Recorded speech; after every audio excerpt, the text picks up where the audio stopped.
I like the fact the webcam wire is very aesthetically pleasing. Over the monitor partly. And due to the way my eyes are, it doesn't bother me. I've actually concluded I'm more comfortable with the headphones on. On the computer, I normally have the headphones on. It looks better. Unfortunately, it could be construed as being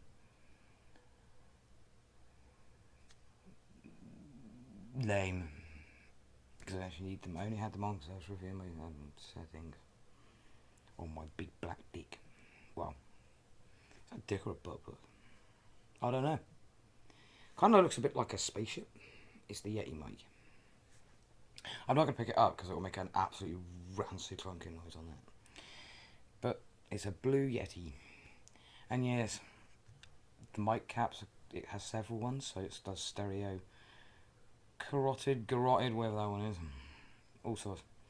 Which means the mic capsules themselves individually are quite small. I got it because I needed a reasonable microphone that did a number of things. And I had no idea where to begin with what would be best for singing and stuff, so that I thought would be a good stop piece. Because reasonable quality sound, and it's useful to have stereo and whatnot, or it would be if I got round to it. The only problem is I can physically clip the mic membrane if I'm not careful when my voice isn't extremely strained. And the gain has to be really dim. Because I can change the gain on the Logitech software for the Logitech webcam camera, but not for an external mic. I don't know why. All my recordings with me videos are just done on Logitech software. I have got Audacity. I could use a primitive version. I don't know how to use that really. That's just recording plain audio, but I never adjust my files. I have, however, looked at it, and the clipping is definitely physical. That's why I have to be a little bit careful. I think my voice can do an awful lot more than I can record with that. Anyway. Oh, it's lovely. And that's why they have it on, because I was reviewing my settings.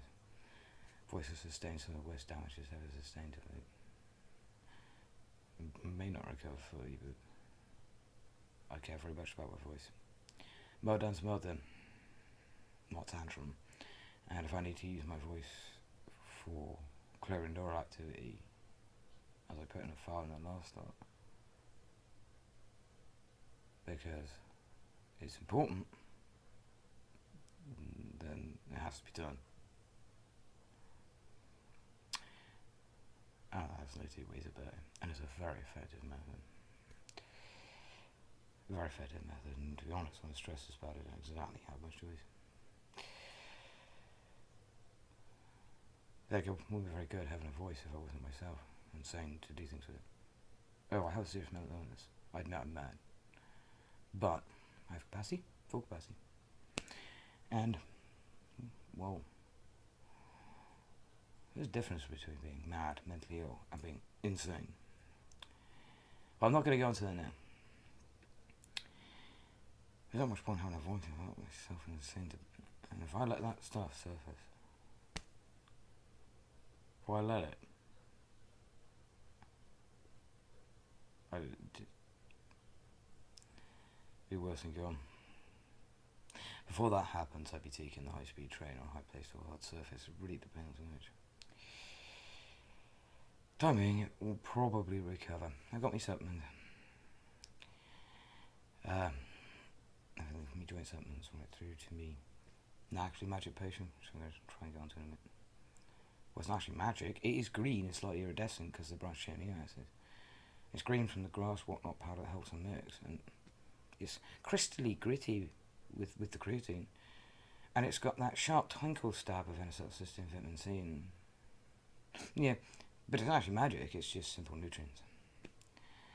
If you get ackee powder, ackee, that purple berry powder, you can make a purple version. I'm not even going to start a pill I did once. This was a project.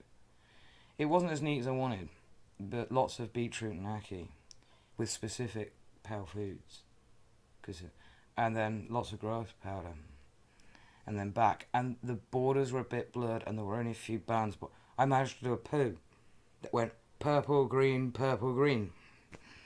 It was subtle because the brown's quite, yeah, but kind of like a fine perfume. That's sort of the base note. colour-wise, and there was... I'm gonna leave it. It was a fantastic experience. It was good. Beetroot makes poo more pinky red. Yeah, but with the ake on purple. And that green, things like wheatgrass powder. I mainly use it because otherwise supplements don't like to mix with water. And I've made my peace. I can eat branched chain amino acids dry off a spoon. Branch chain amino acids dry off a spoon. Heat teaspoonful by heat teaspoonful. I can just eat NSL cystic. But, well, it's easier to mix the whole lot, and we're not actually magic potion. Problem is, a lot of supplements don't really want to mix. Psyllium husks are good. Extra really fine fibre, that helps the gut bugs live and come in their cultures and do their things. I have lots of other fibre, but I could sit and eat dry bran and love it. I just so worried. Yeah, I'm not always just eating haggis and smooth peanut butter porridge with amount of sugar, which I refer to as killing diabetics. No. I'm not always eating, the haggis and... No. I like me... Anyway. Steam husks are pretty good because they hide the crystalline creatine kind of a lot. The grass powder bit, just wheatgrass powder, or slightly more complicated. Hemp's good because it's got fats and some has the fibre fat in it, which is high in protein. Oh, I don't have milk. Not good for me. A few traces, no problem. Milk proteins and not lactose intolerant though. I have a gut of steel. I think it's the hardest part of me. Oh, I can get gut wrenching and abdominal pain. That's from the stress. That's got absolutely nothing to do with the non-steroidal anti-inflammatory drugs whatsoever. Why? Because that kicked up before. But providing there's not huge amounts of stress, it's that nerves are all shut. Ischemia damage and things. Started long ago. Before I even started using far too much ibuprofen because of damn fibre or whatever was causing that pain. No, that was from tensing up a bit too much. Pain may as well have been in my foot. The results the same. Oh, that's completely unrelated. My actual gut, there's not too much stress. I could take a gram of protein, 100 milligrams in the medicine. This is all empty stomach. My non-steroids don't go with food. I could take a couple of ibuprofen with food, though I don't use those now because I'm on the Proxen a gram a day. And that Proxen, once that gets toward peak, I do very, very careful with it. Because it's not just the gastrointestinal factor, but my gut's like steel, titanium. It's like titanium intestines.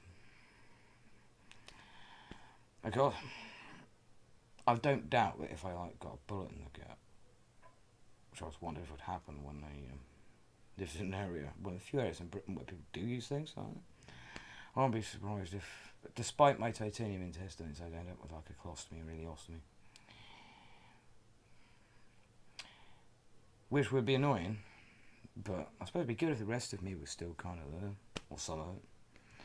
I don't think my titanium intestines are literally invincible. I don't need any delusions of grandeur about it, but when it comes to non-steroidal anti-inflammatory drugs, just providing my stomach and upper gut is empty, I've just never had a problem. None. Nothing. Never.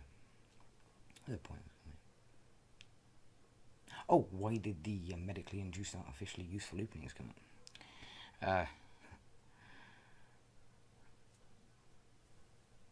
There was something. Oh, pant-pooing. The way abusers poo their poons. It's a behavioural and incontinence equivalent of just crapping the pants.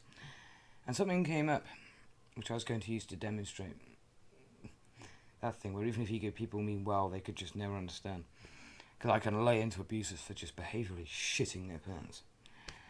But I have I've got no issue whatsoever with people who use collection devices, who have medical problems.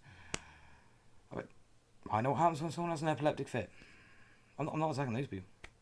Not the slightest. No, it's the behavioural equivalent of just a toddler just crapping its pants. Because it's having a tantrum and it wants attention. And that's why I had that, because it was something I wanted to use to. I need to get on.